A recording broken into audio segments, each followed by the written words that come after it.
Good Tuesday evening, everybody.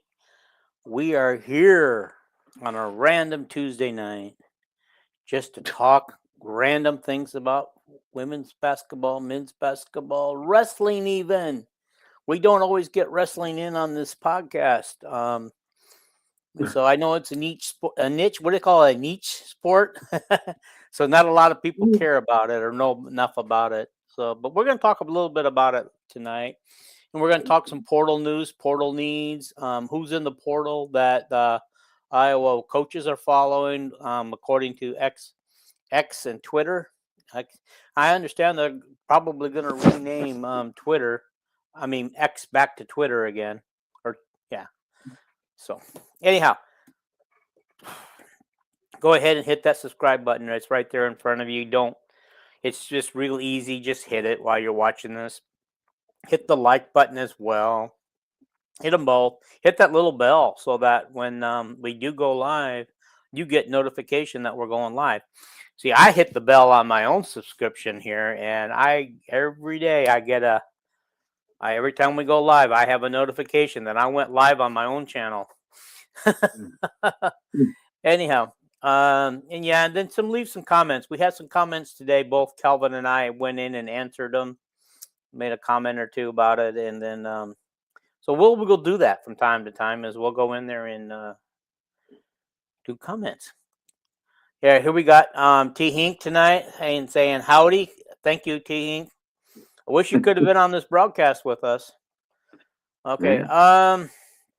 I mentioned to T Hink on the news the other night when we did it. I said T Hink dropped broke that Hank Brown was looking good in practice, and that Hecklinski was a little under the weather or something, and that was something that I had knew, but I gave T Hink. Mm-hmm. If we want to, I was going to bring him on for the wrestling segment, but he said he didn't know anything about it. If he wants to, you could send him that link I sent to you if he wants to come on and join us. I don't even know how to do that. I just told him we'd like him to join once in a while when we're short of people. Mm-hmm. And you never know, some of us might quit or something. He could end up being on here. And I said, Dean would need your email address like that. That's all I wouldn't even know. I'm not technologically sound like sharing a StreamYard link. That's something I wouldn't know how to do. Yeah, you just actually forward it to his email. I can't do it while I'm on the air because I would lose everything. I can't do anything on the air because I'm using my phone, which is my only computer, really. So. Oh, I forgot. Yeah. Okay. Yeah. All righty. Next time, Mr. Hink. All righty. Well, let's get this started. Before we get started with the UConn preview, and man, that team, I don't see how this team's going to lose a game all year. If they do, it's going to be a major upset. But before we do that, I want to talk a little bit about Emily Rodriguez and her current status with the team. I read a headline today from one of our trusted media members, and the headline stated that, in quotes, and I assume that quotes comes from Jan, that Emily is still part of this team as of now. Yeah.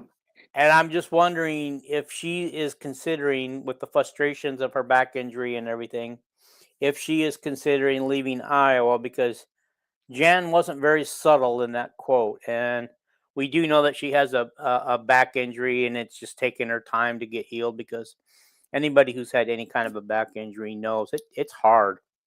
It's very hard to recover from a back injury when you can barely walk when it hurts. Mhm. And so, um, I hope we're not going to lose her. I hope she figures out a way to get healed and get better. And but she was not on the bench the other night, and throughout her injury, she has been on the bench. Even though for all the home games, she has been on the bench since her injury. And so the telling tale is they're taking finals this week, so their semester's over. So the telling tale is since they won't go to road, she can't go to a road game at UConn because injured players don't. The telling tale is on that when they open Big Ten play again at home on the 28th, which I think is that Penn State coming to coming? It might be Penn State. I can't remember, but I whoever don't know. 10 game and the telling tale I supposed to be just on the hear bench, that. or will she be Yeah, yeah. missing in action again? I just So, hear that when we start the Big Ten, we start it with a pretty soft schedule. I hear, but well, we actually got anyway. first two games at home. Usually, the first two games are home and home, home and away. Some commentator the other day said that Iowa should, after the first 5 or 6 games of the Big Ten, should be 5 or 6 and 0, which I thought, wow, are you kidding me? But anyway. Yeah, we'll But look at when we get done with this. We're going to look at. As far as Emily, Jan just said they asked about her injury, and she said she's day to day. And then the very last question of the press conference which was by Kyle Huseman, of who does a great job for On3. He goes, "Well, is Emily still part of the team?" And she goes, "As of right." You quoted it exactly. What'd she say? As of right As of now? right now, yes. Yeah. And you could take that, and they ended the news conference. They if they It's if like, man, Jan could have, expound on the right now part. well, she could have expounded on it and kind of explained. It could mean that, well, her back's injured. She's on the team right now, but if her injury don't get better in a whole hurry, we might just redshirt her, medical redshirt, and she wouldn't be available. Or she could mean that, well, no, there's a lot of conjecture out there, Or she could be ending her basketball career she like some could, football players have been known to do. all the things that are possible, is she ain't happy, she's going to transfer. Another thing that's possible is she's struggling with her schoolwork at Iowa. She better pass her test this week. I hope she's been going to class, studying, and everything. I haven't heard anything about that, but I'm just saying what possibilities are. So I don't want to jump to any of them because I really like her. I love all the girls on the team. And I love all the guys on the men's basketball team. If they play for Iowa, I love them. So I want the best. We will go over, once we talk about UConn, we will go over the rest of Iowa's schedule real quick. Cool. And we'll see. We'll just go over that. So, okay, well, let's just. Can I mention a newsworthy? Can I mention a newsworthy thing? Yes. Okay. The big thing today that broke, or yesterday, was they had a lawsuit in court, which everything with the NCAA now is students suing the NCAA. Looks like they're going to go with, now a guy gets 5 years to play. So it's possible a guy like Aaron Graves, the court ruled yesterday or today, it's possible a guy like Aaron Graves, who played 4 years and 4 years, he never redshirted. Aaron Graves could come back next year. So that's my little news. Lovely if he could. I would love it, but he's going to get drafted somewhere, I think. So yeah, I know, but that's just my little news. My little news. That new baby. Well, he's getting paid real good at Iowa, but anyway, you were going to mention Chit Chat or somebody? Yeah. Can Yeah. you explain how Jan talked about Chit Chat and her injury real quick? Because I know we talked about it last night, but this is at the top of the podcast, and I want Well, people to Chit understand about Chat, the whiplash. Chit Chat talked about it today a little bit. Okay, But could you explain what she said? kind of what I said about whiplash on our last pod, where I said, since I got whiplash, I can't watch TV turning my head like this. I got to look straight ahead at it. She just said that she had upper back and whiplash and a concussion, and she said that everything's pretty good except when she tries turning. Mm-hmm. That was the biggest problem, and that's that whiplash, I think, in your neck. And so Yeah. anyway, I've Jan had just said today that she'd like Chit Chat when she's playing to do that. She's so good at shooting 3-pointers and pulling up on her short jump shot. She doesn't really want her driving all the way to the rim and taking contact if she don't have to. That's about all I heard today. I don't know. Okay. Well, that kind of updates us then on Chit Chat a little bit, Yeah. because I know that we're gonna need her against UConn. We really are, but now we're gonna talk about this amazing team. This Yeah. this team rocks the world. I don't know how anybody could put a team like this together. I'll Well, be honest. he's done it with his rosters for the last 20 years or longer at UConn. Yeah. He got Greg Stokes's daughter Kia to come there, and she was an All-American, one of the top players in the country, and she didn't get to play until she was a senior. Yeah. Now she's been in the NBA for 10, 12 years, Yeah. 10 Well, now years they've got probably. that sophomore Sarah Strong who seems to be tearing it up. Her Yeah. stat line is crazy. I mean, Yeah. like, my God, she's scoring 17 and a half points, has 49 assists. She has almost 9 rebounds a game. She's had 20 block shots, 34 steals this year. Okay. Her field goal percentage is 57%. Although her 3-point shot is about where you would expect an average 3-pointer be. She's at 33% and at 81%. But I don't know what position she plays. But to me, the She stat plays line looks all to of me them. like, Like Jan said today, she plays the post, she plays the power forward, she plays the small forward, she plays off guard and point guard. yeah. She But I mean, she just God plays darn it. wherever you want her to.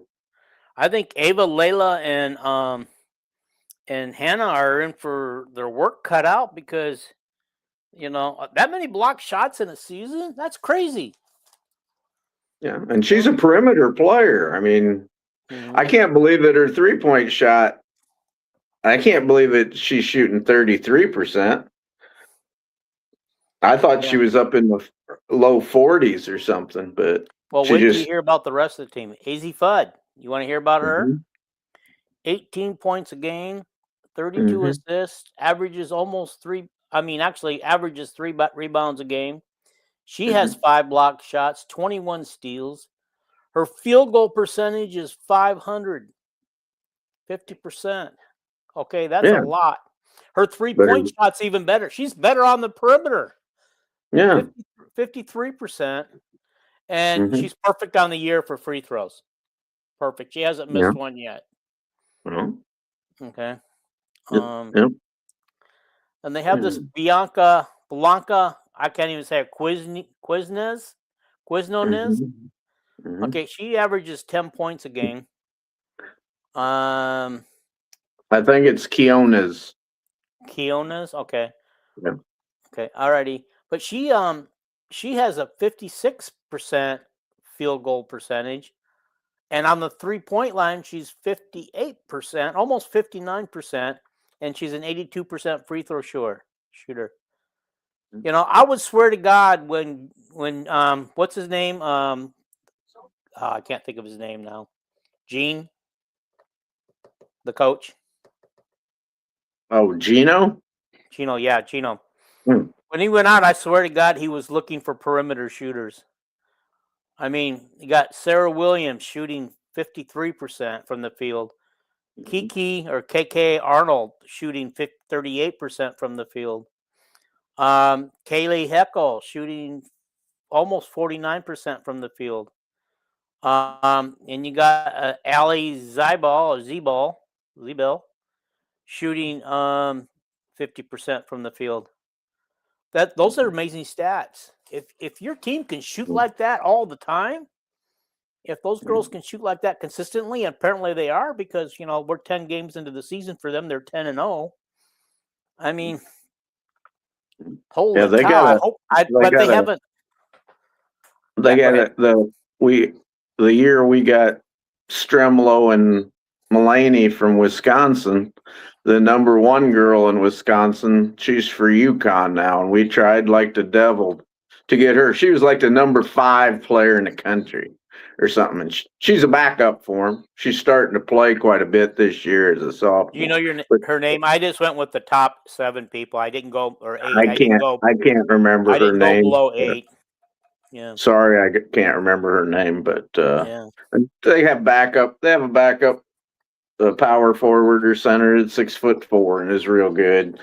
They're just loaded like UConn always is. We know it's not impossible to beat them because Michigan almost beat them. Yeah. But I believe Michigan's the for the most closest part, game they're to going to date. win. They're going to win every game by 20 to 40 points for the most part. Yeah. Michigan got lucky that day or something. So Was it at yeah. Michigan?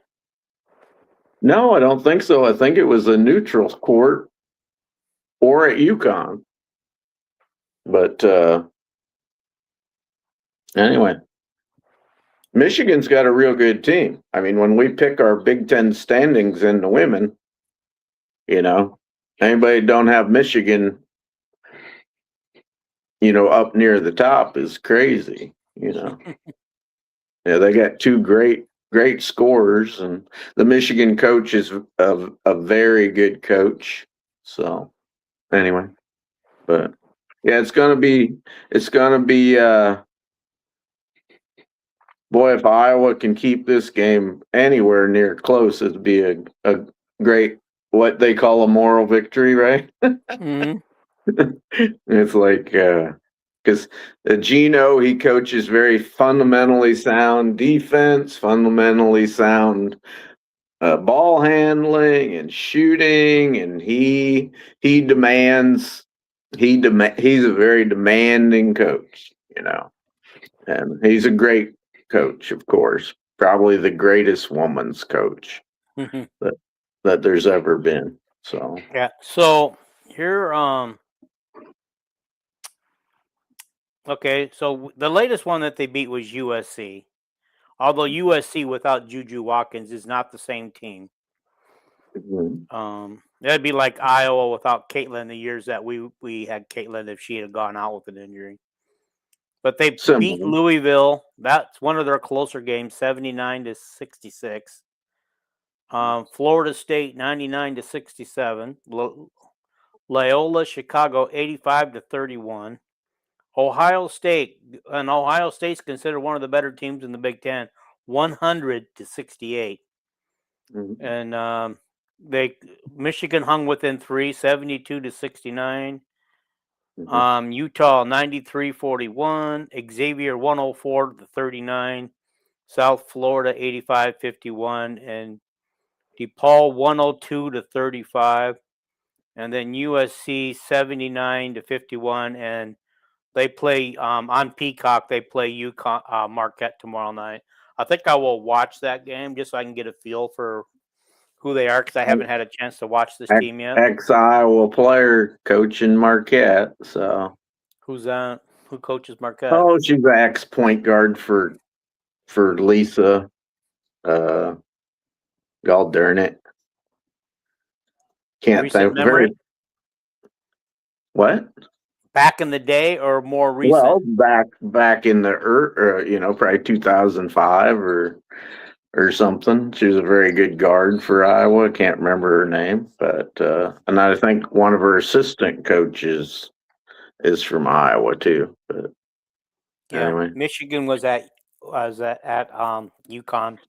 but some of them things about the UConn scores there, where you say, "Oh, they only won by 12," or "They only won by 20." If you look at the box score, it's like it'll show that the starters for Gino in some of them games only played like 14 minutes or 15 minutes.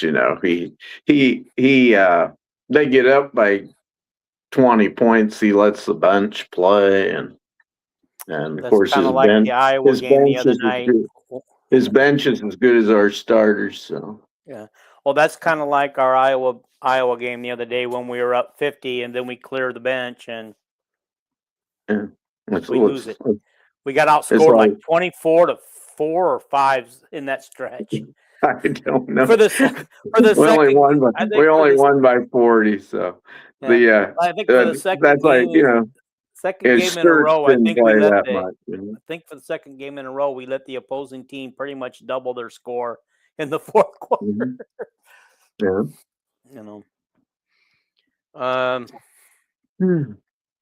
Okay, so so I was kind of looking at that, and then I just like this team has been amazing for many years. But Sarah Strong is actually 7th in the country the way they do this, they don't even organize this very well. They're little news stuff that the little notes about them. So I'm not even going to try to read it. It's just like Iowa's so good. I'm so spoiled by Iowa. When you go into their page, everything is organized and neat and readable. Here, this stuff, none of this stuff is readable. Yeah, and the UConn's playing their bench quite a bit, so some of their stars stats could have been very more impressive, even more impressive. So that's the scary part. But anyway, I don't know where on the basketball court Iowa matches up and has an advantage, but I don't think we have an advantage at any spot, to be honest. I want to see somebody. And I still haven't seen anybody that can guard Chit Chat yet, so we'll see. Yeah. I hate to say this. It's funny listening to some of the broadcasters in their podcasts previewing this game, and some of them are saying, "Oh, what would be successful? Because they're not going to win this game. What would be considered successful?" Somebody says, "If we stay within 15 to 20 points, that's a successful thing." And Jen will probably be happy. And I love this. I love this when they were talking on the podcast today. They said, I was on Chad's podcast. He said, "What a difference between Jan and Ben McCollum, because Jan loves moral victories. She was pleased with the Iowa. She didn't like losing the Iowa State game, but she was pleased the way they stuck with it and crawled themselves back into that game after having a horrible second and third quarter." Okay. Ben McCollum, I like it. He said exactly what I said in our group chat. I don't like moral victories. I want to win. I coach to win. Ben and Ben's in a different situation. He's like when Hayden came to Iowa. We played Oklahoma close, and Hayden said, "Anybody's happy, I'll slap them in the face. Anybody smiles in the locker room, I'll slap them right now." Ben's got to change things at Iowa. Jan just has to keep things going. So, and Jan's got a very young team. She's probably, trying to keep their confidence up too. But Ben brought quite a bit of his team with him. And I think Ben thinks that, some of these people that poo-poo his team, oh, they only played at Drake, I think Ben wants to show the world that, hey, my guys are good, and we're going to compete. Well, I get it. I get it with Ben and stuff. And so, I think. Well, the women's schedule. Okay, of course everybody knows we got UConn on this Saturday, right? It is Saturday, right? Yes, it is. The following 12:30. Sunday, I'm getting so tired of Sunday games, but we play Penn State the following Sunday on the 28th. By the way, Okay. Saturday the game's on Fox, I believe. So, I can tell you right now. Yes, well, I it's on believe Fox. National game. 12:30. And then the women are at home on Sunday the 28th against Penn State. That's a winnable game. Well, I would hope so. Yeah. Well, Penn State's no pushover, but you got to They're understand. better this year, but Yeah, they're better. Everybody in the you Big Ten is better actually better than you you better think. beat those. You better beat those bottom 9 teams. Yeah. If you want to be a top 20 team. Yeah. Okay. Well, so then we have Nebraska at home. We absolutely need to beat Nebraska at home. They're a tough team. I'll give them credit. They're ranked as well. I don't think they've lost a game. They're still undefeated, and they upset that, Illinois the other day. that Prince girl is having an incredible season. The sophomore point guard that gave us heck last year as a true freshman. Oh yeah. Everybody likes her. She's a good player, no doubt Except about except Iowa fans. it. We don't like good players. I believe we tried to get her to come to Iowa. Oh yeah. Yep. She was Iowa, Nebraska, UCLA, a lot of big programs, but she's a decided to stay local home in girl. Nebraska. She's a local girl. I think her mom might be a basketball coach, like a high school or something out there. But anyway. Alrighty, so then we have follow that up with Northwestern at Northwestern. Now that's a winnable game. I'm not saying we will. Northwestern's probably the worst team in the conference this year. Okay. All right. Then we have at Indiana on the 11th of January. That's going to be a tough game. We know every game with Indiana has been tough, but they have shown some weak spots this year. So whenever Indiana's, they've played the softest schedule you can imagine. But whenever Indiana has played even a decent team, they have gotten beaten badly. I mean, I watched Illinois beat them by, must have been 40, 50 points, Yeah. Okay.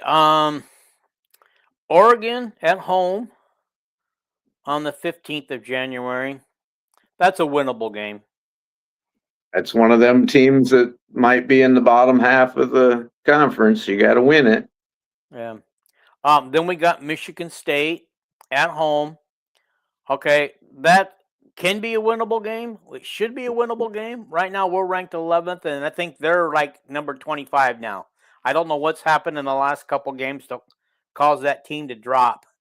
They're a darn good team, I know they are. They beat us last year. They have a great coach, Yeah. I think they'll play way above the talent that they have, just like they did when we played them when we had Caitlin. They almost beat Caitlin at home at Carver Hawkeye. Yeah, it took a last second field goal. Okay. She's just a terrific coach. So. At Maryland. Okay. Maryland's going to be tough this year. At Maryland, that's probably a loss. Yeah. And I didn't hear you say anything about being a bottom feeder here. No, Maryland. Everybody would have Maryland in their top 4, 2, maybe top 2 Big Ten teams or 3. I would agree with you on that. Followed by Ohio State at home. They seem to be gotten on a winning track now. They were having a little issue earlier in the season, but they seem to be winning now, and we've always had trouble with Ohio State. It's been kind of a mixed rivalry, especially when they had, was it JC? What's Sheldon. her name? Sheldon. She's an assistant coach now on the team. So, So Is they she? can still bring some of that fire off of the bench. They've had a lot of good players there, and he's a very good coach. He presses the hell out of you, which with Chit Chat this year, she's healthy. That don't bother me near as much. But they got Yeah, Jan talked about that. they got the two sisters playing for them.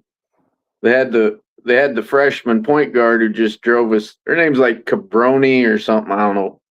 Last name. She's from Texas. She was the #1 recruit in the nation, and she was a freshman last year, and she just played great as a freshman.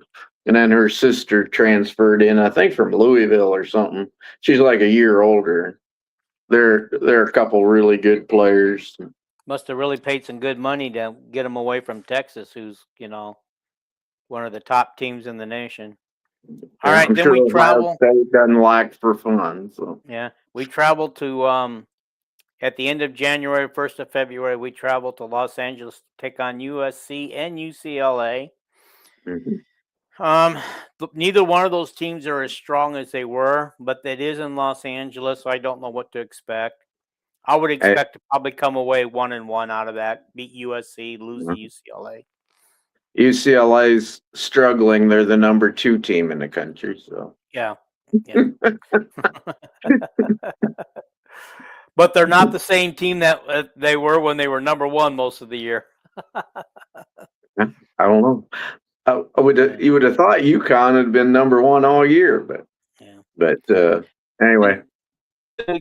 We come home on February 5th to play Minnesota at home. Minnesota is showing some life this year. Have you noticed that? They're giving some teams a run for their money. Who was it that they nearly beat? Maryland? They had Maryland beat. They were ahead by 8 with like 20 seconds to go.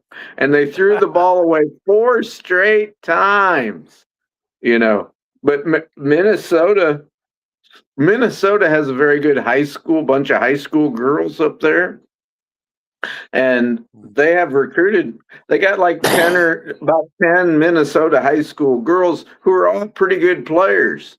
So they're a deep team that is pretty darn good. They got a girl named Battle, and I can't remember the other girl's name they're veterans, and then they got all these freshmen and sophomores, and they've turned it around. So yeah, okay, all right. Then we after Minnesota, Washington comes to visit on February 11th. Oh, Bryn McGoy is going to return to Carver. The 6'3". Explain that. That name doesn't sound familiar. And we called her Bryn McGahee. She's from the state of Washington. She visited Iowa, and we wanted her so bad. I think she was at the game where Caitlin broke Pete Maravich's record, I think, and or Caitlin's last game at Carver. I don't know, but anyway, she was the only recruit that was on an official visit, and we wanted her real bad. She's 6'3", like small forward, power forward. She can dunk. We wanted her bad. Come down to Washington and Iowa, and she wanted to stay close to home. And okay. Washington is a top, I don't know, they're probably a top 18 team right now or something like that. I believe they are in the rankings right now. I'd have to go back and look and see where they're ranked. All righty. And then the only team we play twice, Nebraska, we travel in Nebraska. I would probably at this point make that a loss just because of the rivalry and the hatred between Iowa and Nebraska. But we'll see. By the end of this time, we should be playing our best ball like we were last year. Last year, at the end of the season, we were playing our best ball. Yeah, I hope during the season we stay healthy and keep keep going. If you lose Chit Chat for during the season, that's like losing Ronnie Lester. So yeah. Then we have we go to Purdue. That should be a winnable game. And then we have Michigan at home. Hard telling where they be ranked. They're ranked like about number 2 or 3 right now, aren't they? Or 4? They're number 4, I think. Michigan? I think they're about number 5 or 6. They were number 6 when they lost to UConn. and the polls they didn't drop because that How was close such the game was. yeah. But it's hard. It's women's basketball is so tough. There's always like 6, 7 teams that are better than everybody else. Mm-hmm. You know, so it's hard. You know, Iowa could be undefeated right now and not be in the top 6 or 7 because we haven't beaten a UConn, we haven't beaten a UCLA. It's just Mm-hmm. harder than heck to rise up. I don't know if LSU's lost a game, but it's hard. Teams like Texas and are so good, and UConn, it's hard to move up in the rating. So I don't No, think Michigan's second or third. I think they're like fourth, fifth, sixth, or whatever. but despite our loss to Iowa State, we maintain our 11th spot. I still don't know if we're 11th ranked team or not, but I'll take it for as long as it lasts. Once you get out of that top 6, 7 teams, if you're like the number 9 team and you play the number 22 team in women's college basketball, there ain't much difference in them. Yeah. Yeah. So anyway, our last 2 games on February 26th is Illinois at home. I'm going to say that that's going to be a win. We'll be at home. We'll be playing some of our best ball at that time. And then we travel to Wisconsin to finish the regular season. I believe that was a dogfight last year, wasn't it? When we played Wisconsin. I know that Wisconsin wasn't a very good team, but I thought it was a dogfight. I thought we was close most of the game. It possibly could have been, but Wisconsin was almost the worst team in the Big Ten last year. They're not there this year. I think they're like 8-2 or something like that right now.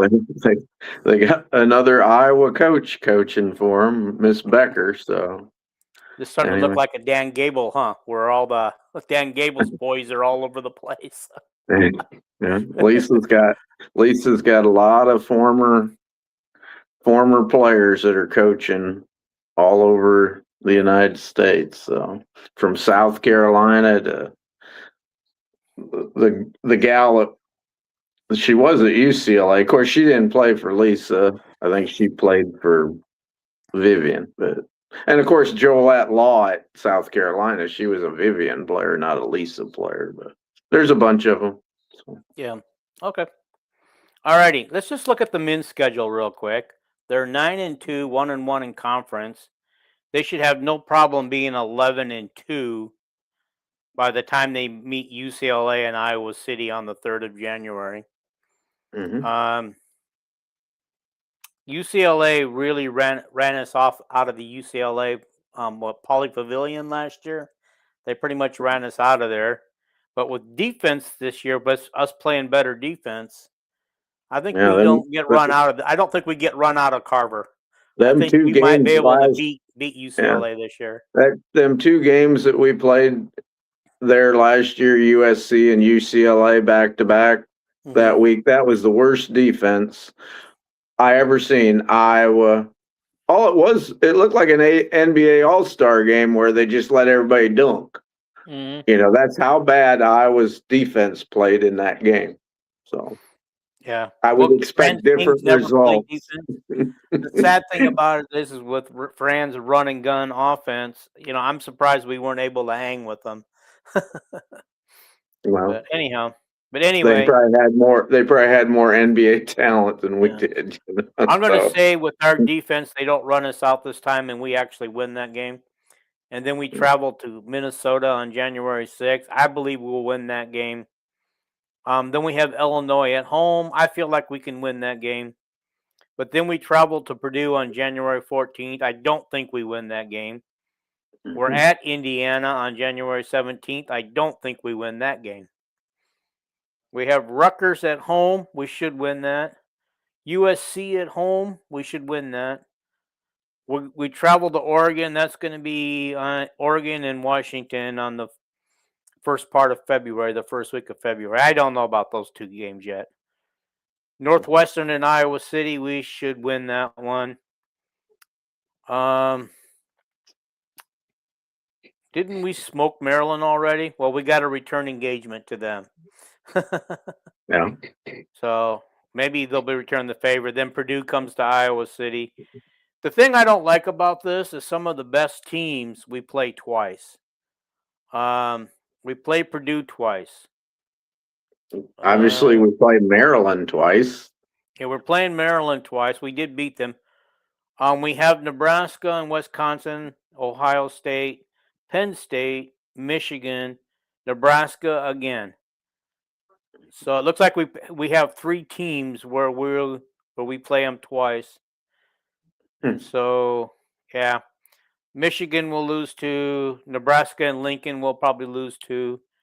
Penn State Penn State's another one we're playing twice, I think. I think we'll beat Nebraska twice. Think so, huh? They're playing pretty good ball right now. Well, I know they are, but so are we. Yeah. Yeah. Well, he actually says that Oregon's not that good. Okay. Yeah. Yeah, I got to start following here now that the Big Ten's when coming. I suggested tonight's show, let's pick our placings in the Big Ten.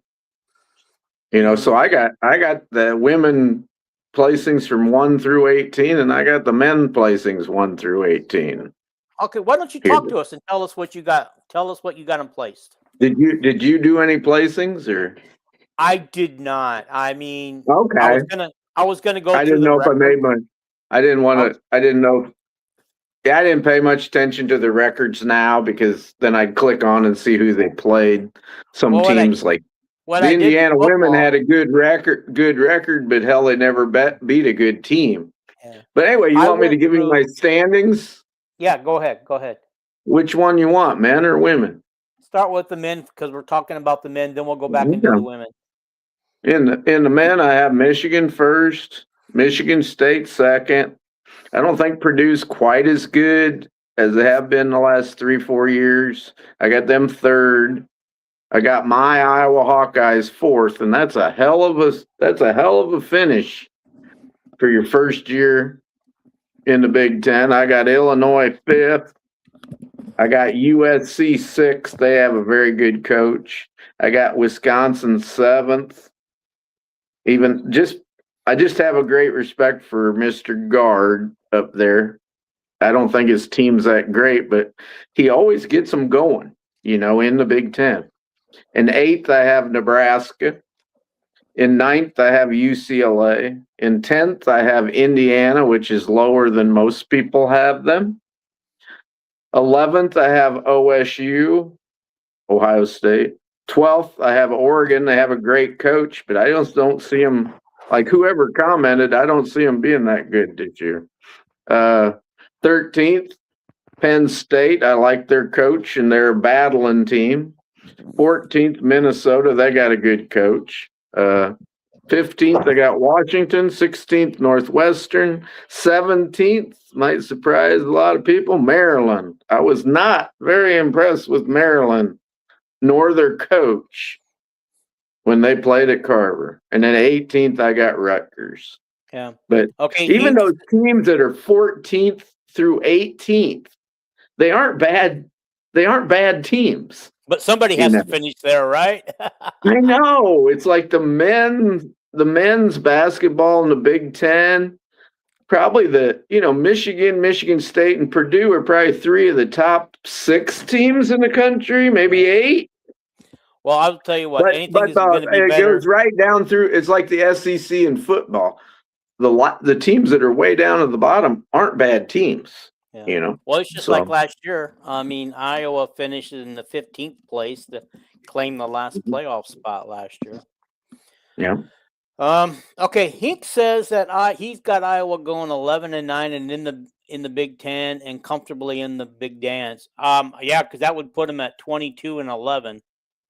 If that's because they're going to be 11-2 going into right. They got 2. Yeah, they got 2 losses. They'll be 11-2 starting Big Ten play. I mean, unless they get totally upset, but I don't think that's going to happen. I think Iowa will do better than 11-9 in the Big Ten. But. Well, you got them at 4th place, so yeah. All right, what do you got for the women? What have you done with the women? For the women, I have UCLA, the preseason team, as the best team with Miss Betts in the middle, and their other good players. They got that really good off guard scoring gal. I can't remember her name, and they have plenty of talent all over. I got Michigan second. I had Michigan and Maryland. I couldn't decide who was going to finish second. And I finally went with Michigan, just because Maryland almost got beat up to Minnesota. And fourth, I got my Iowa Hawkeyes. That was tough. I didn't know whether. Fifth, I got Michigan State. And then sixth, I got USC. I had those three teams trying to flip them in there, like where are they going to finish? And I got Nebraska at seventh. Eighth, I got Washington. Washington's ranked like 18th or 20th, and they're only got them eighth in the Big Ten. I just figure all that traveling these teams out west have to do. It's can't be the best for them. Ninth, I got OSU, Ohio State. 10th, I got that young, deep Minnesota team. 11th, I got Illinois, and Illinois is a good team. I mean, they got a really good coach. And another girl from Iowa. She's from Clinton, Iowa. And she went when she was a young high school coach, she went to Lisa Bluter's camps to learn how to coach. So don't forget about AJ Guyton. Yeah, she isn't playing right. She hasn't played the last two games. I guess she's injured or something. Hope she gets healthy. I called her AJ. I didn't mean to do that. That's her dad. Aaliyah. Aaliyah, yeah. Yeah. 12th, I got Wisconsin, another Iowa coach, Miss Becker. That's really turning them in the Big Ten standings around in 1 year. 13th, I got Oregon. 15th, I got Penn State, who I've been kind of impressed with. But again, somebody has to finish 14th. 15th, I got Indiana, just because they got a good coach. 16th, Purdue. And pretty easy to have Rutgers and Northwestern on the bottom with Purdue. So, okay, question for you. Yeah. I don't understand why you got Indiana so low. Are you really not that impressed with them this year? They haven't. They've only won games that they were supposed to. That they were playing little dinky schools that weren't any good. Whenever they've played a good team this year, they have gotten beaten by 40. Okay. It hasn't been. Yeah, I look at I follow women's recruiting and transfers and everything, and their best player transferred to Maryland, and they just didn't their roster just ain't good enough. They got that Terry McLaren, whatever her name is, the coach at Indiana. She is a great coach. I know her first name's Terry, but she just doesn't have the roster this year. I've watched them play. I got them 15th in the conference, but okay. I don't know what I'm talking about all the time, Dean. I'm no expert, but I just thought we picked the Big Ten football. I thought, well, I'm sure the Talking Iowa Hawkeye Sports was one to pick the Big Ten basketball too, but yeah. Let's go to a commercial break, and then we'll do wrestling, and then we'll move into football. Okay.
righty.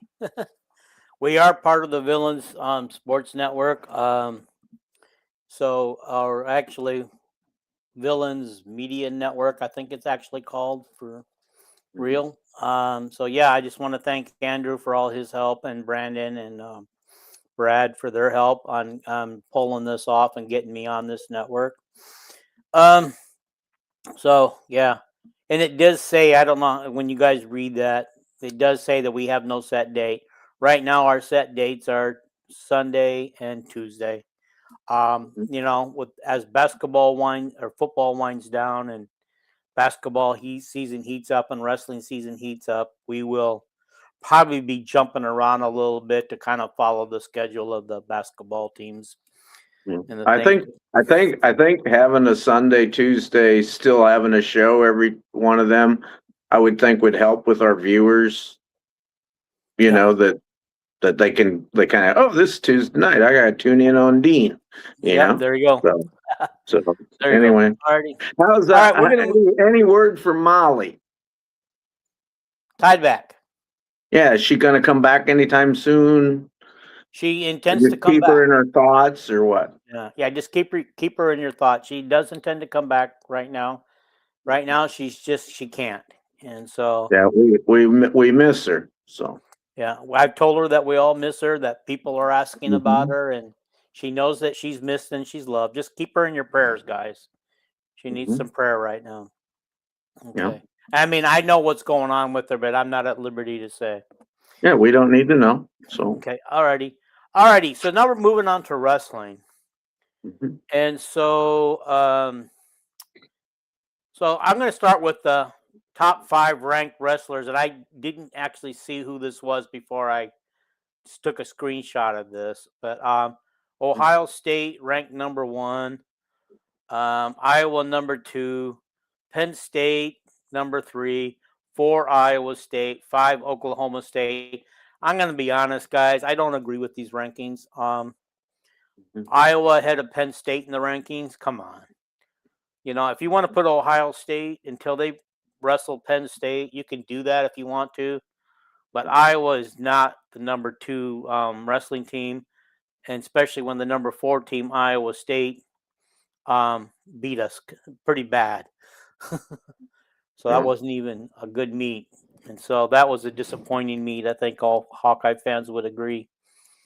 Okay. But yeah, I just kind of want to. Oh shoot, what am I doing? So I just kind of wanted to go over a little bit about. Uh,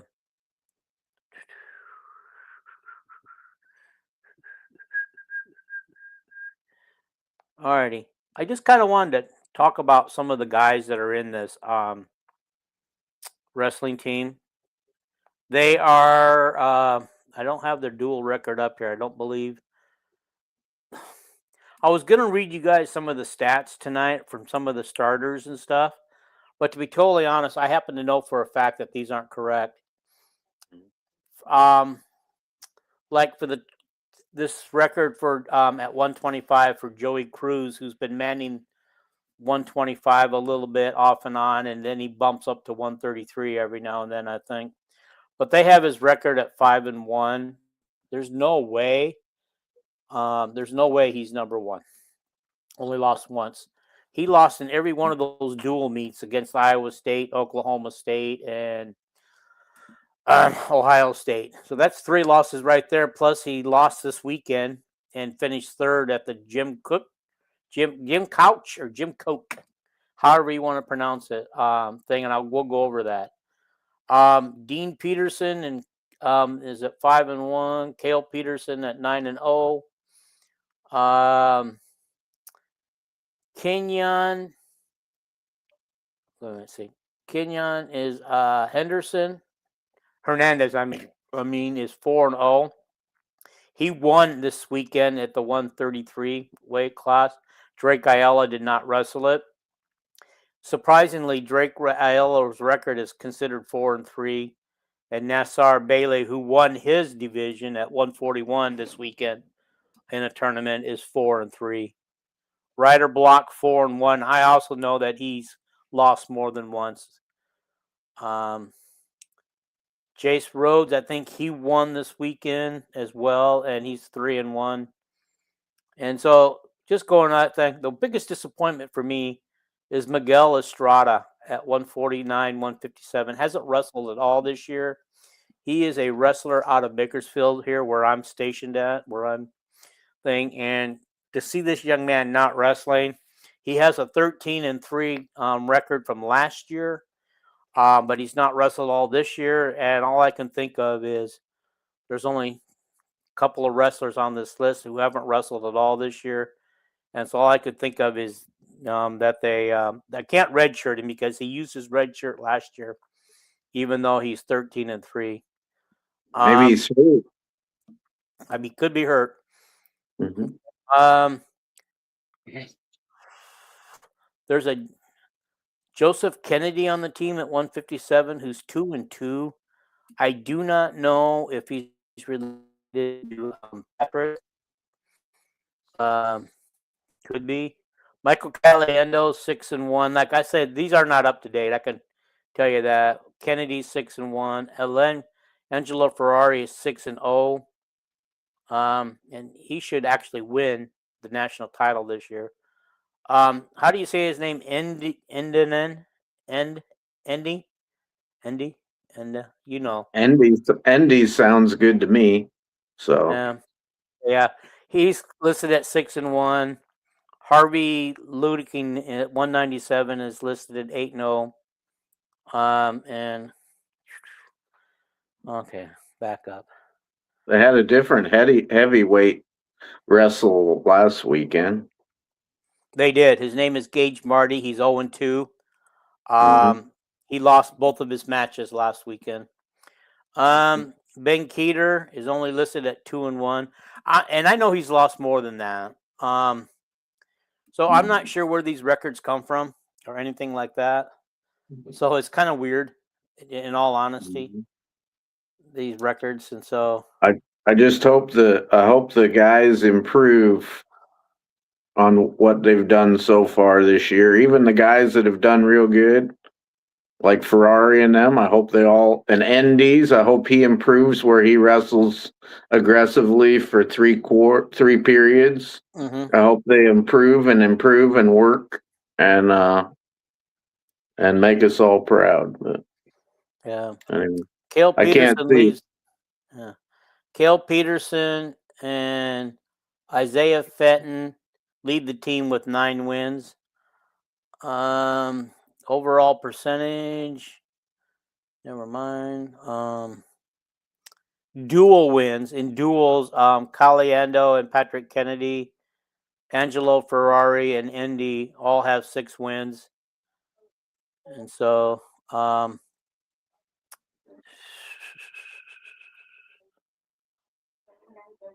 right.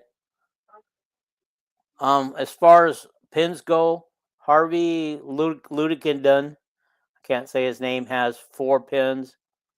Isaiah Fenton 2 pins. 8 wrestlers, 1 pin each. Fastest Paul goes to Harvey. Isaiah Fenton did his in 49 seconds. Harvey did his in 21 seconds. Williams in 1 minute 44. I don't see a lot of pins on this team this year. Technical falls, Cale Peterson has 5. Caliendo has 3. Gabe Arnold has 2. Harvey has 2. Major decisions, Cruz has 4. Okay. I think we got some guys that can stick their opponent. Obviously Ferrari could. And Gabe Arnold, if he's, is a potential guy to pin somebody, and if Keeter would wrestle like he did before he was injured or whatever, like he did when he was a junior wrestler. I mean, he put guys on their back, but. Is there any chance he comes back to football next year? I don't know. I don't know. I just think he made the wrong decision because I was expecting more out of him as a wrestler. Well, he was obviously a way better prospect as a wrestler. Was he like the number 1, 2, 3, 4 recruit in the whole nation? You know, as a football player, he was a decent prospect. I think the locals here, whenever a kid's from Iowa, like a local kid, the sports writers and media has always got them blowed up to be a better football player than they possibly are, you know. But I mean, he looked like a great wrestling prospect. I don't know if his shoulder injuries or hip injuries, whatever he got injured, I'm sure that's hindering him wrestling, but I don't know. Yeah. So the career wins right now. Caliendo leads the current team with 87 wins. Indy has 81, but that includes 75 wins at Wartburg. Drake Ayala has 69. Dean Peterson has 67, which includes 62 at Rutgers. Patrick Kennedy 65, and Nassar Bailey has 56, which includes 32 wins at Little Rock. And so, other than that, I was really hoping to bring on a wrestling expert tonight, and so we didn't get that. So you didn't get Dan Gable decided not to come on? Yeah, he said that wasn't worth his time to talk. I mean, he's a Waterloo boy like you, you know? Yeah. So, Well, I don't know if Dan Gable remembers that we hung out for a while. He probably, was so deep into his coaching, he probably wouldn't recognize my face or my name if I showed it to him today. yeah. Say, hey, Dan, remember me? We hung out a few times. One thing about Dan is he'll do a lot of things in the media because he cares about promoting wrestling, so. But he's also not going to say anything bad about the current Iowa wrestling team or not at all. Something. But he would probably give you an honest opinion of each individual wrestler, where they need improvement. Because boy, he's just the greatest wrestling mind I've ever heard talk. And if you guys haven't watched that, the documentary called "The Duel" of the Iowa season, back when Gable coached, and I can't remember the coach. God, it's on the tip of my tongue. I can see his name, but I can't get it out. Jim Gibbons was the coach. Yeah, Jim Gibbons was the coach, who also happened to wrestle at my high school at one time before he went to Iowa State. So did his brother, who ended up at Iowa State, being coached by his brother, Jim. So, yeah. But, yeah, that is fantastic. Talking to all the wrestlers who were involved. Iowa won the first duel, and they were ranked 1 and 2, and Iowa State won the second duel. That was back in the day when they wrestled twice in one season. Yeah, I was at the second duel in Ames, and because of Chuck Yagla and my friends and stuff, we had seats right at mat level. I can even see it going back in the documentary. I can almost see myself where I'm sitting. Yeah. But yeah, so alrighty. Let's move on from wrestling. Okay, I just wanted to touch on a little bit of wrestling stuff. Can we touch on Seth Wallace next? Yes. This would be a good place because we're going to move on to football.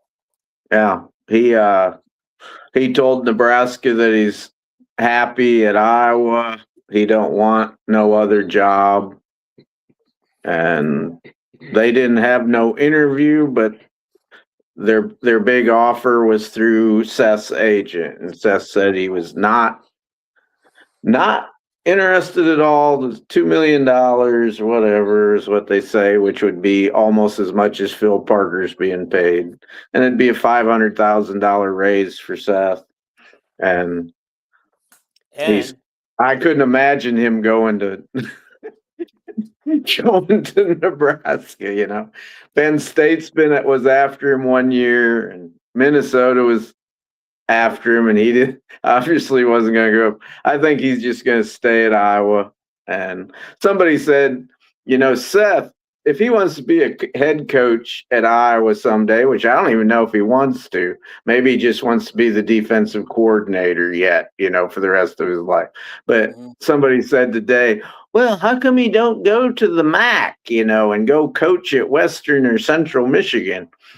And I said, do you guys know what those colleges pay their coach for a salary? He would have to take over $1 million pay cut. What would your wife tell you, Dean, if you told her, well, I'm going to take $1 million pay cut to go someplace else? She wouldn't be happy, would she? No, she wouldn't. No, but anyway, that was the Seth news. And it just makes me glad that we have guys that are just so loyal, to Iowa. And that was the Seth news that come on. And I know it's true, Mr. Hendricks, he chipped in there, Brad Hendricks, the head of the Swarm, he checked in there, and then other guys that are on there that I know who they are and everything, and they know. They go, yeah, he never had no interview with Nebraska. Somebody chimed in, well, he didn't have no interview with him.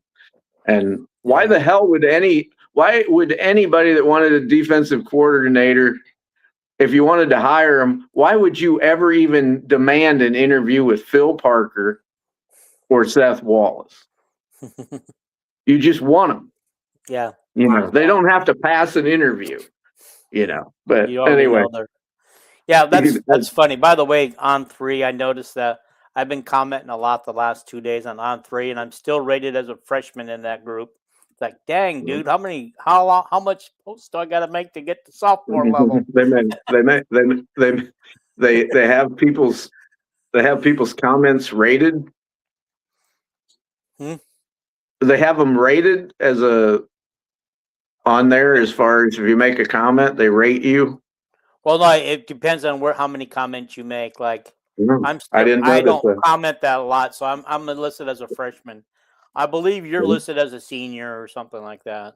I don't know. I didn't pay attention to that stuff, so it's just under your name. When you post a comment, look at your name; it'll tell you. I didn't even know that I could create a title on here. I guess I can, but yeah, I probably should take mine off and put a new title up. Okay, all right, all right. Anyway. Now because you listen to all the podcasts, you read everything on 3 and everything, and probably other websites that I don't know about. I want to pick your brain about what are the needs that we need to go after in the transfer portal today.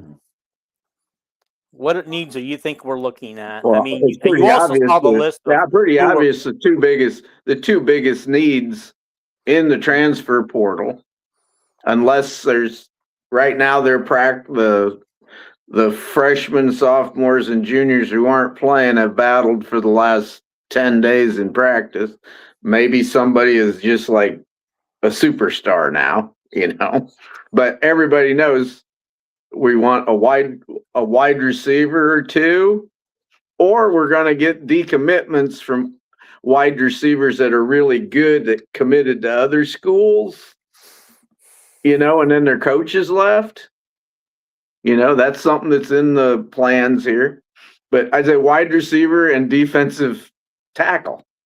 That's kind of the obvious. We lost four of our interior defensive linemen.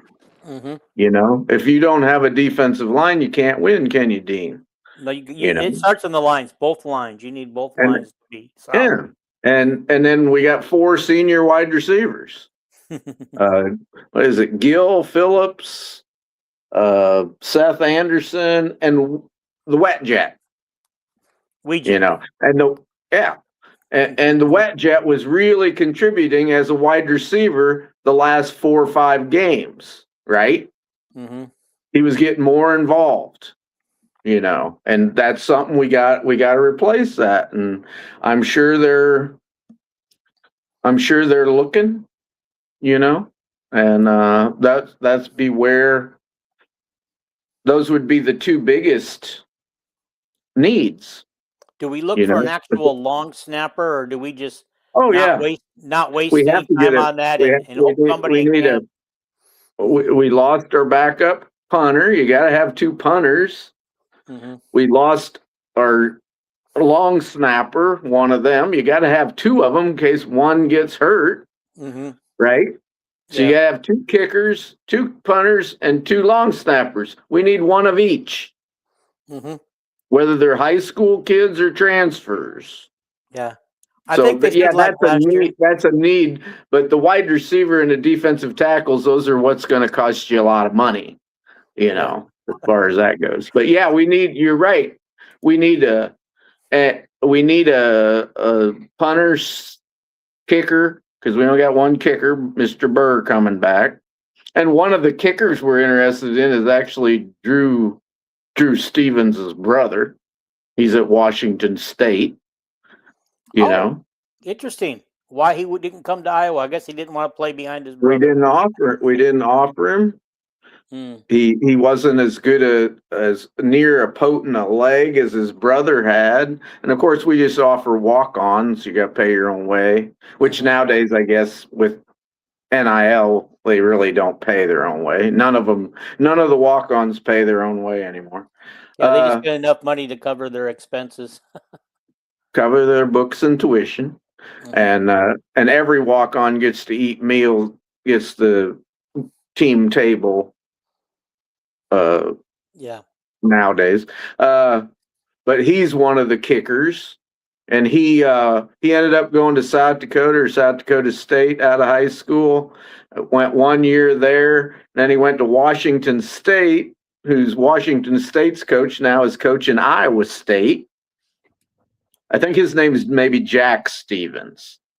And anyway, he was 14 out of 16 kicking field goals for Washington State, which was actually better than his brother was this year.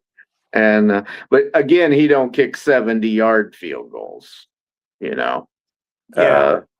But and also this Stevens might end up going to Iowa State, and also that Conradi guy for Iowa State. Rumors are that he might be in the transfer portal too.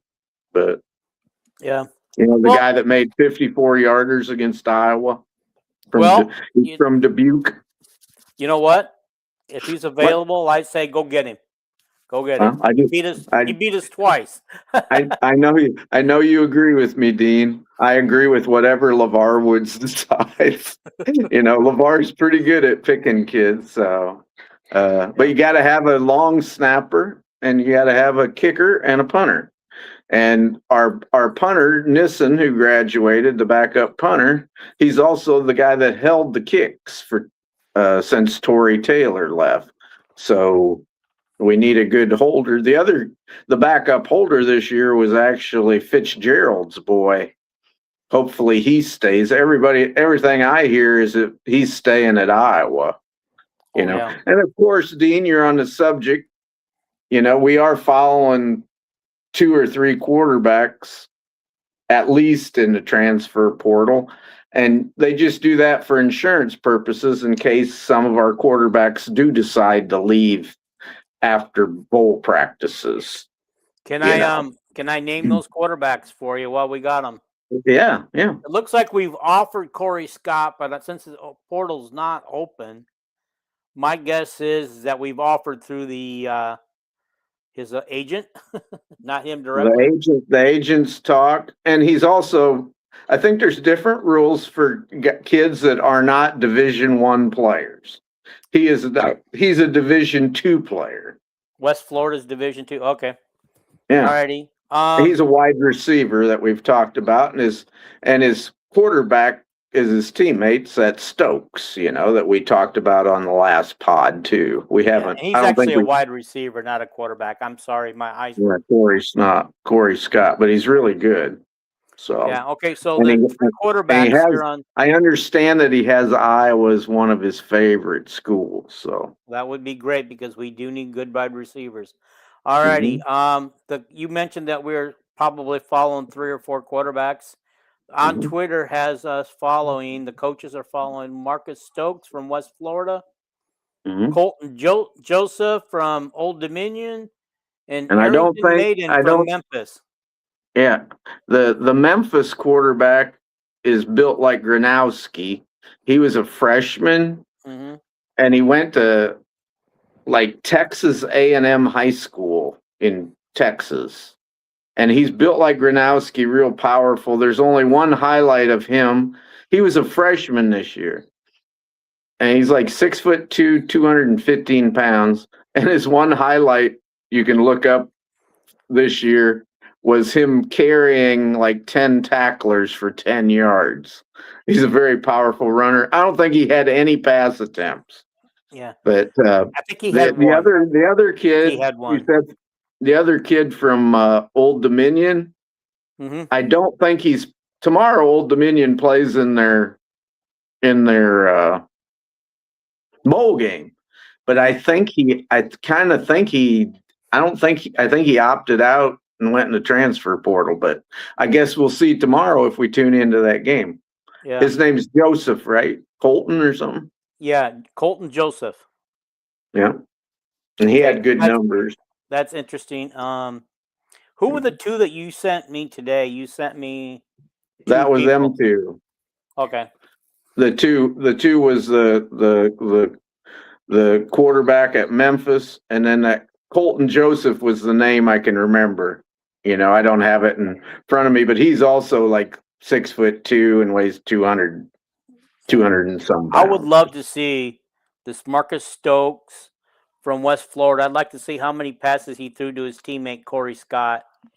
You know, I would love to see, because if they both came to Iowa, can you imagine the connection? I sent previously. I sent a videotape of Stokes throwing passes to Corey Scott, and I think he caught like 54 passes this year or something like that. And then there's another quarterback that is from he was the player of the year in Nebraska, and he spent his freshman year this year at Notre Dame as a walk-on. His name's Anthony Rizak, 6'3", 200 pounds. And I bet if Jason was around, he would know this kid because he was Nebraska player of the year, and he was from one of them Omaha schools. The one that's so good, Millard North or whatever it's called. And anyway, he completed 73% of his passes in high school. And anyway, and he's the guy that they're kind of looking at. He either wants to go to Iowa or leave Notre Dame and go to Iowa or Nebraska. And he'd be the guy that if we lost a walk-on quarterback, he would come and be a walk-on probably. It's I guess he's from West Side, Omaha West Side. I know that if Jason was around, he'd know about him probably. But okay, so here's my thought is if you're a backup on Notre Dame's team or some other team, why would you accept a walk-on, let's say, to Iowa, because that's another Power 4 team? He was a walk-on at Notre Dame. Yeah. Why wouldn't you want to go to a smaller school where you could actually play? Because if you're not playing at Notre Dame, you're probably not playing at Iowa either. I don't know. I don't know if he didn't enjoy the experience of being at Notre Dame. I have no clue. I just know that this was posted by a very good inside person. Okay. Well, we know from what we know is, they have said publicly that Iowa, unless something happens, they weren't going to look for a quarterback. They were happy with their quarterback room, but apparently they're out there snooping around. They're just agents talking to each other, and Iowa, Kirkland and Tyler Barnes wouldn't be doing a very good job if he wasn't. It's like Beth Getz already has a list of possible head coaches. Yeah, every athletic director in every sport that she's over, she always has a list of possible head coaches because you don't know when your head coach is going to leave. It's the same way in the portal nowadays. You don't know who's going to leave. There's rumors about Iowa running backs leaving, and that's the biggest rumor is I was going to lose a running back or two, Patterson but or Washington, I don't know. probably. I can't hardly find a running back that they're following in the portal. Okay. Most of the running backs they're talking to are high school kids. So. Yeah. Okay. So, they're also, as we know, we said that wide receiver is something we need. So we already talked about Corey Scott. There's also Jared Richardson from Penn. Kenyon Concepcion from Concord. Kamari, another Kamari. Maxwell from Austin P. So, you know anything about those four? They're just, is that all that's listed? For wide receiver, yeah.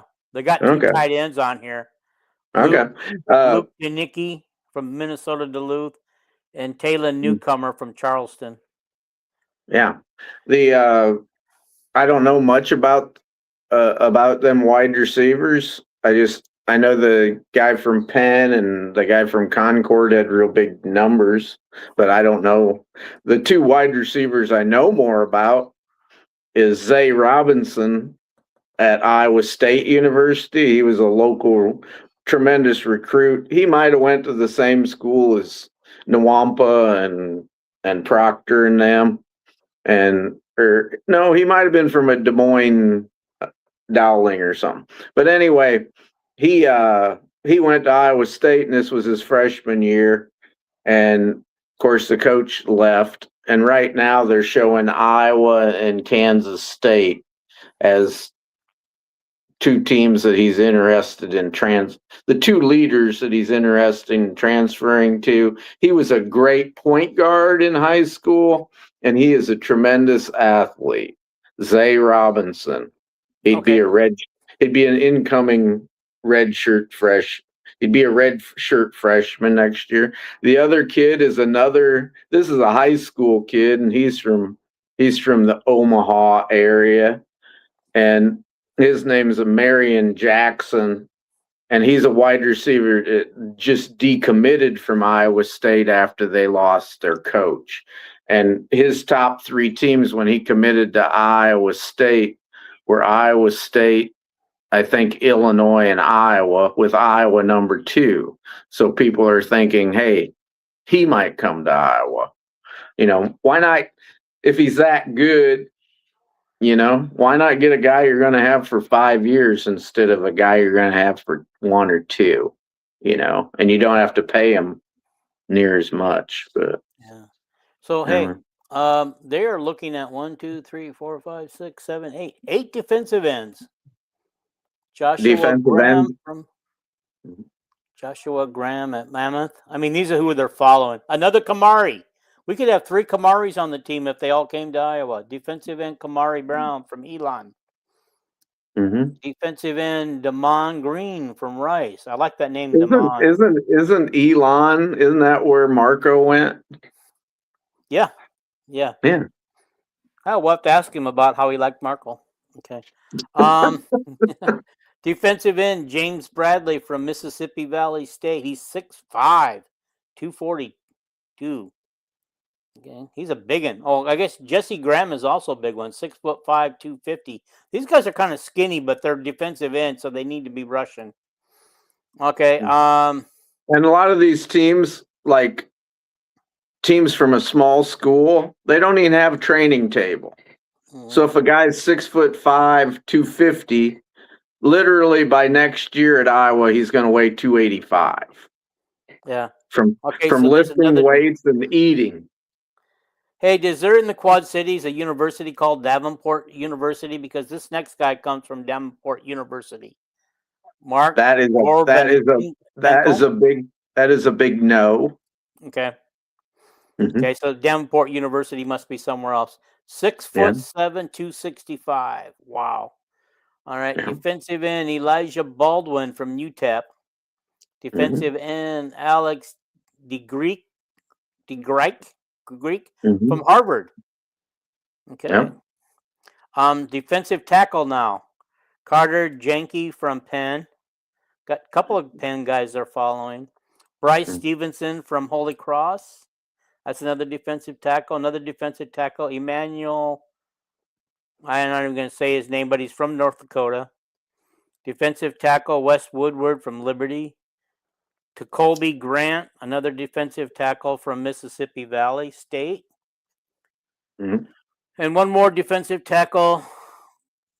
Mississippi Okay, never Valley mind. State. That's Mississippi Valley State's where Jerry Rice was from. oh wow.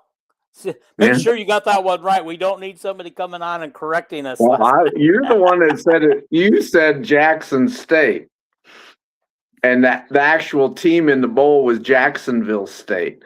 And when you had us pick, and I said I'll take Jackson State because that's Walter Payton's team. Oh, You know, and which was correct. Walter Payton was from Jackson State, but as we found out, I don't know. Do you know the person who corrected us? oh hell no. Okay. I was driving a car and you were wanting me to look it up, and I thought I don't really care, but I guess you wanted me to respond to the comment or something. I don't know. But yeah. Okay. All right. Then we're looking at two cornerbacks. Osiris Gilbert from UConn. Cornerback Braylon Conley from USC. From USC? Yeah. Wow. And there's some. I doubt. What were the chances we could get somebody off the USC team to come to Iowa? Well, if he wants to be a good defensive player, you know, it depends on it. It depends on his situation, you know. And then they're looking at safety Jalen Lee from South Dakota State. Yeah, and there's way more players that they're following in the portal. That is, them are just the ones off X, you know. Mm-hmm. The ones that people are talking about. And you know as well as I do, there's a bunch of teams that coaches got fired, and now their whole roster is eligible to transfer, and all their recruits are eligible to transfer. So there's a bunch of players that you know, that are in that pool. And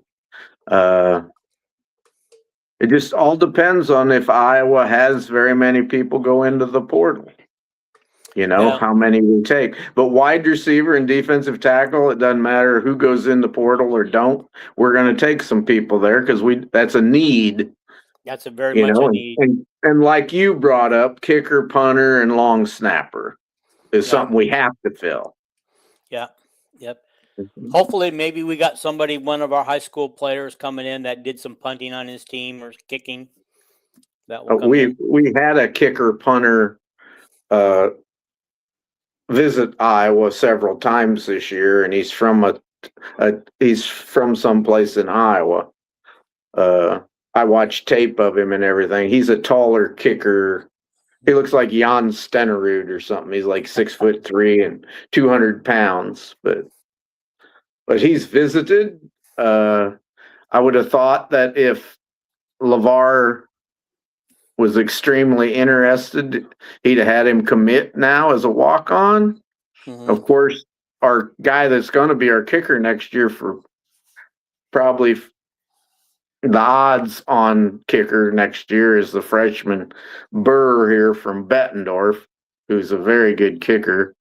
You know, I don't think we got him committed probably until the February signing. So time will tell. You know, we have a second signing day in February, just like we always have. Yeah. So. Okay. So he's not committed yet. Okay. Mm-hmm. And I can't remember his name. Mm-hmm. He had a look at that and looking, well, they're losing their kicker. Gosh, this is the chance for me to take over for 4 years at kicker. Yeah. So. Okay. Well, this is a good place to end. One other tidbit I had was I found out just before it came on was that CBS wants Ohio State at Iowa to be a November game next year, and they want to have that game on CBS next year. You know, it seems like Ohio State and Iowa never play in the regular season very much. Next year is going to be the year. So, well, we're starting to play them more and more. We went through a whole phase where I think 5 or 6 years, thanks to COVID, because we were supposed to play them in the COVID year and they dropped that game. So we went like 5 or 6 years without ever playing them. But then every time we played them recently, it's been at the Horseshoe. Well, though I remember playing them in the Big Ten championship game, right? And we did go to the Horseshoe. Didn't we play Ohio State in the championship game once? No. Okay. Our three trips to the championship game were Michigan State. You remember that loss? Yeah. And two the Michigan. the two blowouts by Michigan. Oh. Okay, we made the Big Ten championship game both years against Michigan. Yeah. Well, here's what it was. We could have made it 3 years in a row, but remember, we lost a game we shouldn't have to Nebraska, I think. Cooper DeJean had the concussion. Yeah, so that sent Purdue to the championship game instead of us. Yeah. But we had the two in between. We sandwiched the Purdue. Or was that Northwestern? We sent Northwestern. It just seems like we only play Ohio State like every 5 years. Yeah. Or something. That's not going to be anymore. So we just played them last year and we're playing them next year.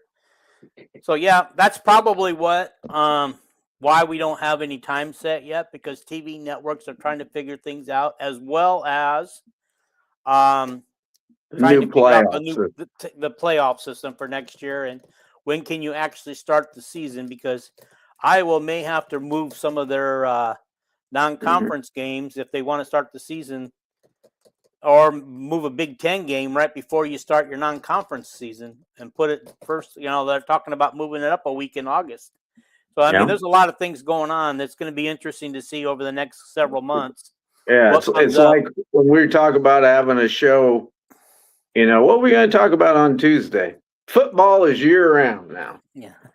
With the recruiting and the portal and coaching carousel and the football playoff and the courts deciding about Swarm and Nil. And anyway, everybody don't donate to the Swarm. They still need money for them high price guys. If we get a cornerback out of USC, right there.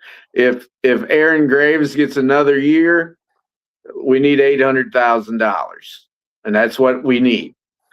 I'm just telling you. All right. Anyway, that's a good place to end the show. We got to hit that like button, subscribe. Hit the subscribe button first, then hit the like button, leave a comment, and by all means, share it out. Share it out to everybody. And you said hit the bell? And hit the bell, because the bell will get you instant notification when we go live. Okay, right, sounds like a deal. All right, good show. Good show. We'll talk to you later. See you guys on Sunday when we do our Vanderbilt deep dive.